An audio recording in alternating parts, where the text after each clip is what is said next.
Hello welcome to Kirak pod channel. ముందుగా ఈ video చూసిన వాళ్ళు ఎవరైనా సరే దయచేసి మన ఛానల్ సబ్స్క్రైబ్ చేసుకోండి. అలాగే ఈ వీడియోని లైక్ చేయండి. మీరు లైక్ చేయడం వల్ల ఈ వీడియో ఇంకొంచెం ఎక్కువ మందికి రీచ్ అవుతుందండి. So please like and subscribe అండి. ఇక లేట్ చేయకుండా వీడియోలోకి వెళ్ళిపోదాం. బిగ్ బాస్ సీజన్ 8 ఈ సీజన్ 8 కు సంబంధించి కంటెస్టెంట్స్ విషయంలో బీబీ టీమ్ ప్లాన్ ఎందుకో తేడా కొడుతుంది అనిపిస్తుంది. అంటే వాళ్ళు కంటెస్టెంట్స్ ఎవరు వస్తున్నారు ఎవరు రావట్లేదు అనేది ఒక సస్పెన్స్ అయితే మెయింటైన్ చేస్తున్నారు. అంటే సోషల్ మీడియాలో లీక్స్ అవ్వకుండా, అంటే ఎవరు పలానా వాళ్ళు వస్తున్నారు అని చెప్పి ఆ అప్డేట్ బయటకు రాకుండా చాలా అంటే చాలా పకడ్బందీగా ప్లాన్ చేశారు. ఆ విషయంలో వాళ్ళు సక్సెస్ కూడా అయ్యారు. దీని ద్వారా ఏమవుతుందంటే వాళ్ళకి గ్రాండ్ లాంచ్ అనేది టీఆర్పీ రేటింగ్ ఎక్కువ వస్తుంది. ఎవరు వస్తున్నారో క్లారిటీ లేకపోవడం వల్ల ఎక్కువ మంది ఆడియన్స్ గ్రాండ్ లాంచ్ ఈవెంట్ చూస్తారు. సో దానివల్ల ఆ టీఆర్పీ అనేది పెరుగుతుంది. ఎగ్జైటింగ్ కూడా ఉంటుంది ఆడియన్స్కి. ఓకే, ఈ విషయంలో బాగానే ఉంది. కాకపోతే ఇప్పుడు వస్తున్న కంటెస్టెంట్స్, ఇప్పుడు నేను మళ్ళీ ఆ లిస్ట్ అంతా చదవలేనండి, ఆల్రెడీ అందరికీ తెలిసే ఉంటుంది, ఆల్మోస్ట్ అందరు కన్ఫర్మ్ అయిపోయిన వాళ్ళే. సో నేను ఇప్పుడు చెప్పేది ఏంటంటే ఈ వస్తున్న కంటెస్టెంట్స్ యొక్క ఫేసులు, ఈవెన్ వాళ్ళ పేర్లు కూడా చాలా మందికి తెలియదు. మీకు తెలియకపోతే, ఒకరిద్దరు తెలియకపోతే సరిపోతుంది అనుకోవచ్చు, బట్ చాలా నాకు తెలిసి 80% బిగ్ బాస్ ఆడియన్స్ కి వాళ్ళ పేర్లు తెలియదు. ఈవెన్ ఇన్స్టాగ్రామ్ ఫాలోవర్స్ కి కూడా, సోషల్ మీడియా ఫాలోవర్స్ కి కూడా ఇప్పుడు వస్తున్న వాళ్ళ పేర్లు కూడా సరిగ్గా తెలియదు. నాకు తెలిసి సీజన్ 6 లో ఇలా జరిగింది, సీజన్ 3 లో కూడా ఇలాగే జరిగింది, ఇప్పుడు మళ్ళీ అలాగే జరుగుతుంది. ఇలా తెలియని వాళ్ళని తీసుకురావడం వల్ల ఫస్ట్ ఆడియన్స్ అటెన్షన్ అనేది బిగ్ బాస్ మీద వెళ్ళదు. సీజన్ 6 లో ఇలాగే జరిగింది. ఫస్ట్ ఎవరెవరినో తీసుకొచ్చి షోలు స్టార్ట్ చేశారు. సరేలే నెక్స్ట్ ఒక ఎపిసోడ్ కాకపోతే ఒక ఎపిసోడ్ అయినా ఇంట్రెస్టింగ్ గా ఉంటుందా అనుకున్నారు. బట్ ఆ టాస్క్లు చాలా చప్పగా సాగినాయి. వాళ్ళ పర్ఫార్మెన్స్ ఇంకా దరిద్రంగా ఉంది. సో ఆ సీజన్ అల్ట్రా డిజాస్టర్ అయిపోయింది. తెలుగు బిగ్ బాస్ హిస్టరీలోనే డిజాస్టర్ సీజన్ ఏదైనా ఉంది అంటే అది సీజన్ 6. సో ఇప్పుడు కూడా అంతే, ఈ తెలియని వాళ్ళని తీసుకొస్తున్నారు. వాళ్ళు బాగా పర్ఫార్మెన్స్ చేస్తే ఓకే, బట్ వీళ్ళు అనుకున్న కంటెంట్ కనుక వాళ్ళ నుంచి రాకపోతే ఈ సీజన్ కూడా అట్టర్ ఫ్లాప్ అయిపోతుంది. ఖచ్చితంగా ఫ్లాప్ అయిపోతుంది. సీజన్ 7 లో సక్సెస్ అవ్వడానికి కారణం చాలా రీజన్స్ ఉన్నాయి. వచ్చిన ప్రతి కంటెస్టెంట్ కంటెంట్ ఇచ్చాడు. మెయిన్ అంటే అందులో వచ్చిన మినిమం ఒక 8 to 10 కంటెస్టెంట్స్ ఆల్రెడీ చాలా మంది తెలుసు. ఇప్పుడు శివాజీ గారు అందరికీ తెలుసు. పల్లవి ప్రశాంత్ అయితే సోషల్ మీడియా ట్రెండ్ సెట్టర్ అయిపోయిండు. తన చాలా మంది తెలిసి వచ్చిన కంటెస్టెంటే.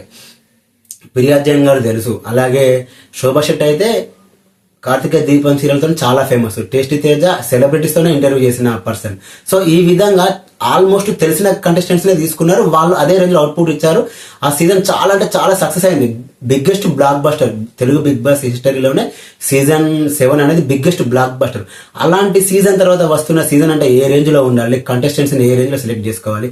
బట్ ఇలా దారుణం. ఈవెన్ బిగ్ బాస్ కు అంటే సోషల్ మీడియాలో బిగ్ బాస్ అప్డేట్స్ ఫాలో అయ్యే వాళ్ళకి కూడా ఇలా వీళ్ళ పేర్లు తెలియట్లేదు. అసలు వీళ్ళు ఎవరు అని ఒక డైలాగ్ ఉంటుంది కార్తీ గారిది, రే ఎవర్రా మీరంతా. ఇప్పుడు పర్ఫెక్ట్ యాప్ట్ అయిపోయింది ఆ డైలాగ్ బిగ్ బాస్ కి. అంటే ప్రతి సీజన్ లో అదే డైలాగ్ ను అందరు వాడతారు, బట్ ఈ సీజన్ లో వాడాలి. ఎందుకంటే వస్తున్న ప్రతి ఒక్కరు కూడా అంతే, ఎవరు తెలియదు, మాక్సిమం ఎవరికి తెలియదండి.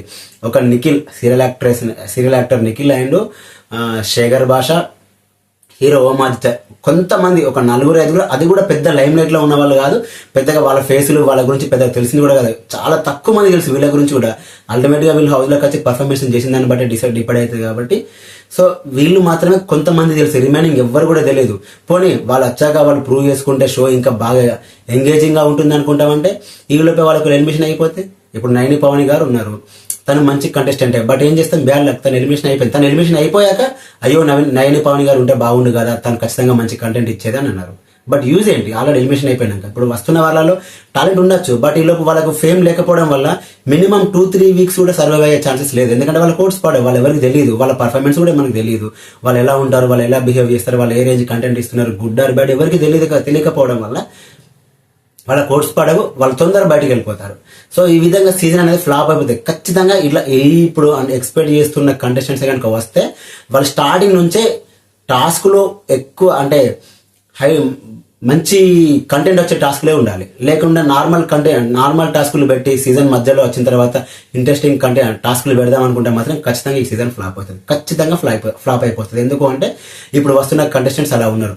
స్టార్టింగ్ నుంచే ఫస్ట్ టాస్క్ నుంచే కంటెంట్ ఎక్కువ వచ్చే టాస్కులు పెడితే ఓకే, లేకపోతే ఈ సీజన్ ఫ్లాప్ అయిపోతుంది.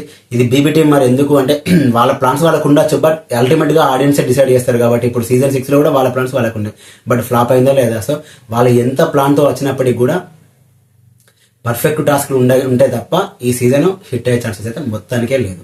ఆ పర్ఫెక్ట్ టాస్క్లు కూడా స్టార్టింగ్ నుంచే ఉండాలి. అప్పుడే ఈ అన్నోన్ సెలబ్రిటీస్కి అది యూజ్ అవుతుంది. లేకపోతే వాళ్ళ హౌస్లో సర్వే అవ్వడం చాలా కష్టం. వాళ్ళ గురించి తెలియాలంటే మినిమం 5 వీక్స్ పడుతుంది. అప్పుడే వాళ్ళ గురించి ఒక క్లారిటీ అయితే వస్తుంది. కాబట్టి ఒక కనీసం 5 వీక్స్ అయినా వాళ్ళు సర్వే అవ్వాలి. బీబీ టీమ్ అయితే ఈసారి ఖచ్చితంగా సాహసం చేస్తుందని చెప్పుకోవచ్చు. ఇలాంటి కంటెస్టెంట్స్ రావడం వల్ల అది ఎంతో కొంత అయితే మైనస్. ఆడియన్స్ అటెన్షన్ వెంటనే గ్రాప్ చేయలేరు. అంటే పెద్దగా ఆడియన్స్ ఇంట్రెస్ట్ చూపించారు షో చూడడానికి. ఈ విషయంలో కొంచెం కష్టమే బిగ్ బాస్ టీమ్కి ఈసారి. సో వాళ్ళు ఫస్ట్ నుంచే స్ట్రాంగ్ టాస్క్లు ఇచ్చి స్ట్రాంగ్ కంటెంట్ బయటకు వచ్చేలాగా చూసుకోవాలి. మరి ఈ విషయంలో ఎంతవరకు సక్సెస్ అవుతుందో చూడాలండి. ఈ వీడియో కనుక నచ్చితే లైక్ చేయండి. ఇలాంటి మరిన్ని వీడియోస్ కోసం దయచేసి మన ఛానల్ సబ్స్క్రైబ్ చేసుకోండి. Thanks for watching.